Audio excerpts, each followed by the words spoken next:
Bienvenida a este análisis a fondo. Hoy tenemos sobre la mesa el número 72 de Selvamar Noticias, que se presenta como la revista del radioaficionado. Y confieso que a primera vista una piensa, bueno, en un mundo muy técnico, casi impenetrable. Es una reacción habitual, ¿eh? Se asocia mucho con códigos, con antenas gigantes, un lenguaje muy propio. Sí. Pero lo que nos propone esta fuente es un viaje completamente distinto. Nuestro objetivo hoy es usar la revista como una ventana. Una ventana para descubrir las historias, las personas que hay detrás. Exacto, la pasión que hay detrás de todo ese aparato técnico. Y vamos a explorar 4 ángulos muy diferentes que nos ofrece. Empezaremos con los pioneros, que surgieron casi por accidente en la España de hace un siglo. Luego saltaremos a alta mar, con unos rebeldes que, bueno, cambiaron la historia de la música. Después veremos cómo esa misma pasión se convierte en el motor de un negocio hoy en día. Y terminaremos con la que parece ser la misión casi imposible para cualquier aficionado, una auténtica odisea. Es un recorrido fascinante. Y de hecho, la propia revista ya nos da una primera pista sobre el ADN de esta comunidad. En su editorial, celebran su 6º aniversario. 6 años. Son 72 números mensuales, sin fallar ni una sola vez. Eso ya denota un compromiso muy serio. 6 años mes a mes, eso es constancia. Pero hay un detalle en ese editorial que me llamó mucho la atención sobre cómo lo consiguen. Así es, mencionan que para mantenerse gratuitos y no depender de la publicidad masiva, han creado el Club Selvamar Noticias. ¿Y eso qué es exactamente? Es una especie de suscripción voluntaria, un mecenazgo, con una cuota mínima de solo 5 euros al año. 5 euros, es casi simbólico. Sí, pero el significado es enorme. Lo que quiere decir es que es la propia comunidad la que sostiene activamente su medio de comunicación. Claro, no son consumidores pasivos, son parte del proyecto. Totalmente. Y creo que esa idea es la clave para entender todo lo demás. No es solo un hobby, es una identidad colectiva. Una identidad lo bastante fuerte como para construir y financiar sus propias instituciones, por modestas que sean. Justo. Teniendo esto en mente, la primera historia cobra mucho más sentido. Pues vamos a ello. Rebobinemos un siglo. La revista nos lleva a 1924, en un artículo que se titula Recordando 100 años de radioafición en España.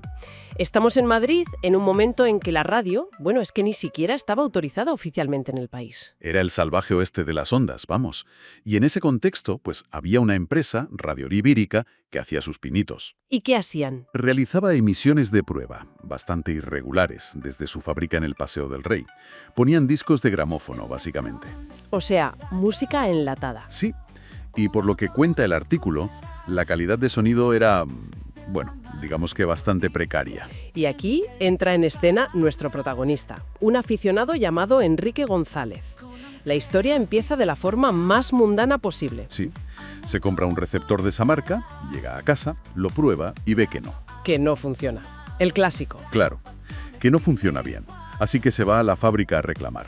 La clásica visita al servicio técnico, vamos. Pero lo que podría haber sido una simple queja se convierte en otra cosa. En una revelación. Al llegar allí, en lugar de discutir, le dejan ver la emisora. El artículo dice que la describe como un monstruo desvencijado. Vaya descripción. Pero lejos de espantarlo, ver ese caos de cables y válvulas le provoca una epifanía. ¿Qué es lo que ve exactamente? Porque pasar de ser un cliente enfadado a un mecenas en minutos es un salto de fe importante. Ve el potencial. Su razonamiento, según reconstruye el artículo, es brillante. A ver. Piensa, si con estos medios tan rudimentarios, con este monstruo, el sonido que llega no es del todo malo, ¿qué pasaría si en lugar de un gramófono pusiéramos aquí delante una orquesta de verdad? ¡Ostras, qué bueno! Se da cuenta de que el problema no es el medio, sino el contenido. Exacto. Y no se queda en la idea, que es lo más alucinante. No. Este hombre, por su cuenta y riesgo, decide invertir su propio dinero. Contrata una de las mejores orquestas de la época, la Rondalla Madrid. ¡Qué maravilla! Un gesto increíble. Y se genera una expectación enorme entre la pequeña comunidad de oyentes. Me imagino. El periódico La Libertad, en su edición del 23 de marzo de 1924, lo anuncia con un halo de misterio que parece sacado de una novela. ¿Qué decía? La cita es buenísima.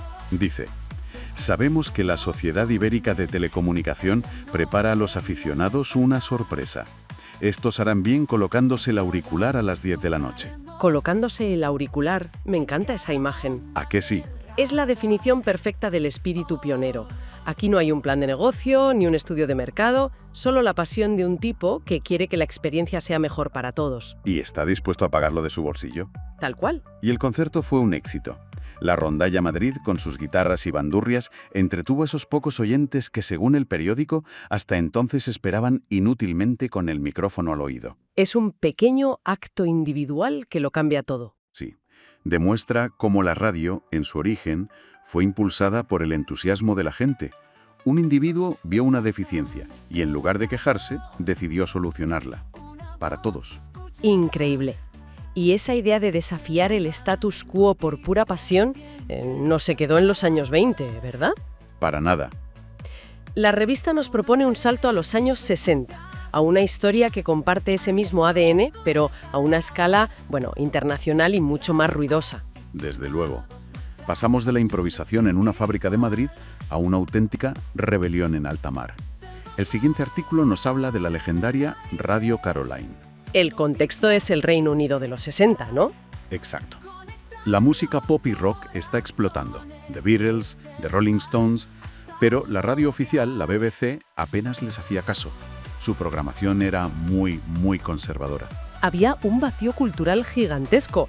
La juventud quería escuchar una cosa y la radio pública les ofrecía otra. Y aquí aparece otro visionario, un empresario musical llamado Ronan O'Reilly. Se da cuenta de que las estrictas leyes británicas solo aplican en tierra firme y en aguas territoriales. Ajá. Así que su idea es, literalmente, echarse a la mar, comprar un barco, anclarlo en aguas internacionales y emitir desde allí la música que la BBC ignoraba. Nace el concepto de radio offshore, la radio pirata. Ahí está. Una idea brillante y muy audaz. ¿Y el nombre? Radio Caroline, ¿de dónde sale? Porque no parece tener mucho que ver con barcos o con rock. La historia que cuenta el artículo es fantástica. Aparentemente, O'Reilly vio una fotografía en una revista de Caroline Kennedy, la hija del presidente de Estados Unidos. ¿La hija de JFK? Sí, que por aquel entonces era una niña.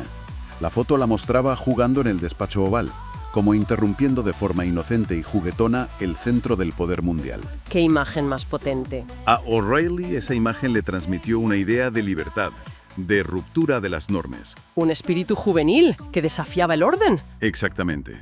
Y pensó que ese era el espíritu de su emisora. Romper el monopolio, traer algo nuevo y fresco. Me pregunto cómo sería la vida en esos barcos.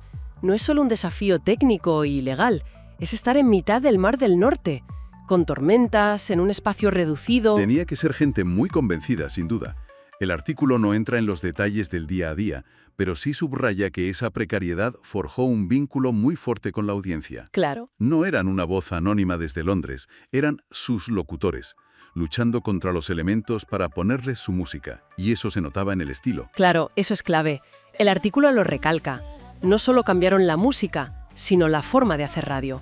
Sí. Los locutores eran neunzrecanos, hablaban con un tono espontáneo, informal, crearon una nueva forma de comunicar. Mucho más personal y directa que el tono rígido e institucional de la BBC. Totalmente. Y su legado es inmenso.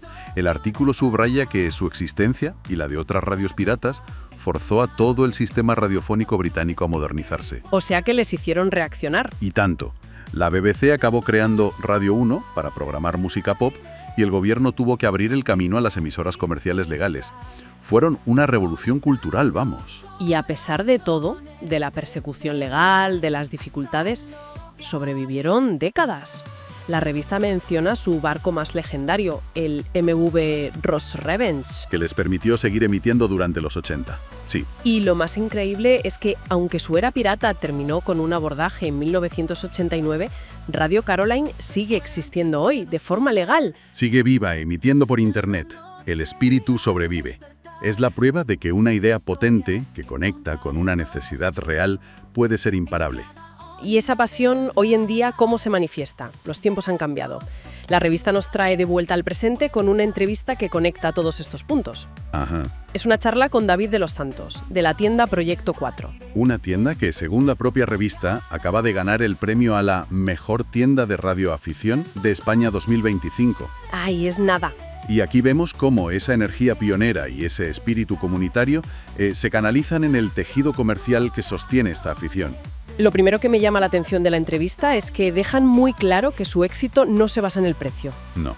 Lo dicen explícitamente. Cualquiera puede competir en precios, pero su valor es otro. Y lo citan de forma muy directa. La frase es: nuestro trabajo es nuestra pasión.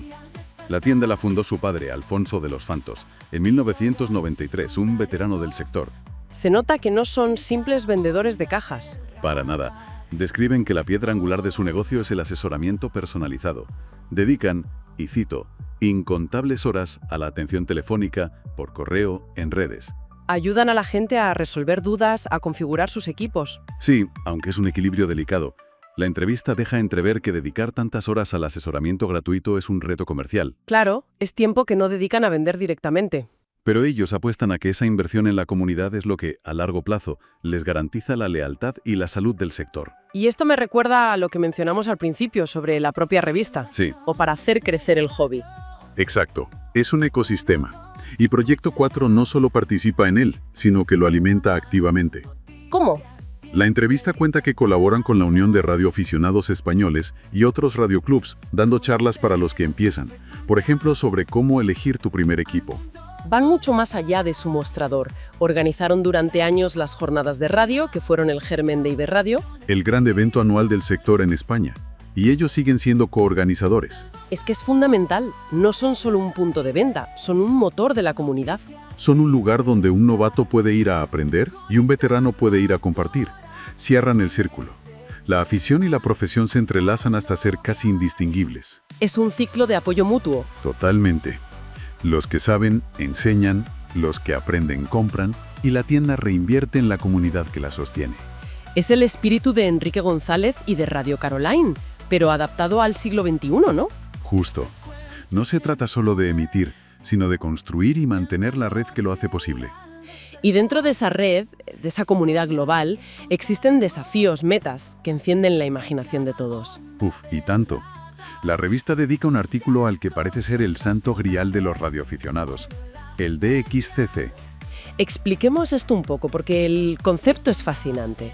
El DXCC es una especie de diploma internacional. El reto es contactar por radio con 340 entidades del mundo. Hay 340 en total.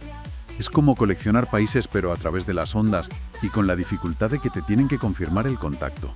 No vale solo con escucharlos. No, tiene que haber una comunicación bidireccional confirmada. Es la vertiente más competitiva de la afición. Y aventurera. Y el artículo Corea del Norte sigue siendo la entidad más buscada del DXCC, nos da un dato que te deja pensando. A ver. A finales de 2025, la entidad más deseada, la más difícil, el cromo imposible de conseguir, es P5, es decir, Corea del Norte. O sea, que el mayor trofeo es un país donde, básicamente, está prohibido tener el trofeo. Es la máxima expresión de querer lo que no se puede tener. Exactamente. Me imagino a los diexistas, que es como se conoce a estos cazadores de contactos, con un mapa del mundo en la pared y una chincheta roja gigante sobre Pyongyang. Es su Moby Dick particular. Totalmente. El motivo es obvio, una dictadura hermética que no permite la radioafición. Y nadie lo ha conseguido nunca. Es un territorio virgen en las ondas. Casi. Y aquí, la historia que cuenta la revista es increíble. Parece de una película de espías. ¡Cuenta, cuenta!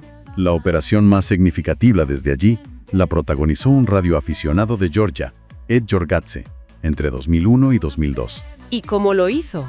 De alguna manera consiguió un permiso oral de las autoridades para operar desde Pyongyang. Un permiso oral. Suena increíblemente precario. Lo era. Pero le sirvió para estar en el aire durante meses. Se desató una locura mundial, todos los diexistas del planeta intentando contactar con él. Me lo puedo imaginar. El artículo dice que logró confirmar más de 16.000 contactos, una cifra brutal. 16.000 personas que pueden decir he hablado con Corea del Norte. Pero la historia no acaba bien, ¿verdad? No. El 22 de noviembre de 2002, sin previo aviso, las autoridades le ordenaron cesar las transmisiones, inmediatamente, y desmantelar toda su estación. ¿Y desde entonces? Silencio casi total. Su operación sigue siendo una referencia legendaria en la comunidad, un momento único.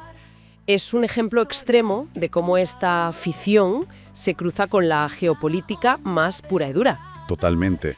No se trata solo de tener una buena antena, sino de superar barreras políticas, ideológicas, geográficas, con ingenio, diplomacia y mucha perseverancia. Es la versión del siglo XXI de los exploradores, ¿no? Sí, en lugar de mapas y carabelas usan transceptores y antenas, pero el impulso es el mismo, llegar donde nadie ha llegado, establecer un contacto con lo desconocido.